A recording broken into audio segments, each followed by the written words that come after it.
గుర్తుపెట్టుకోండి, ఒక సూక్తి లాంటి మాట చెప్తా, రాసుకో, సూపర్గా ఉపయోగపడిద్ది.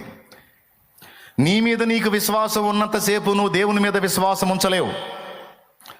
నీ మీద నీకు విశ్వాసం విరిగిపోతేనే గతి లేక, గత్యంతరం లేక, దిక్కు లేక దేవుని మీద విశ్వాసం ఉంచుతావు.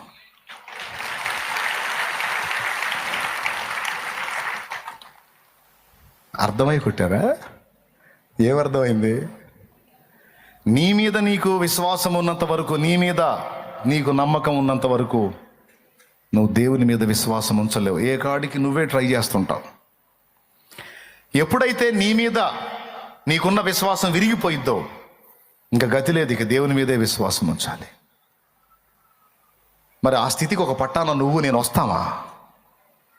మన తెలివి మీద, మన జ్ఞానం మీద, మన విద్య మీద, మన చురుకుదనం మీద, మన నైపుణ్యం మీద మనకెంత నమ్మకమో. అప్పుడప్పుడు చాలాసార్లు ఇతరులతో కూడా డైలాగులు వేసాం. నేను మామూలు దాన్ని కాదు, నేను మామూలోడిని కాదు అంటే అర్థమైందనుకున్నా, పెద్ద ముదురునని. ఈ డైలాగు నీ పక్కనోడు కాదు, నువ్వు చెప్పినోడు కాదు, ఆ పైన ఉన్నోడు కూడా వింటాడు.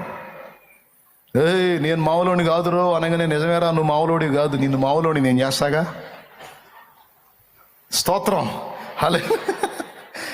నేను మామూలు దాన్ని కాదంటే నేను చేస్తాగమ్మా, నిన్ను మామూలు దాన్ని చేస్తా, ఖాళీ చేస్తాగా అనుకుంటా.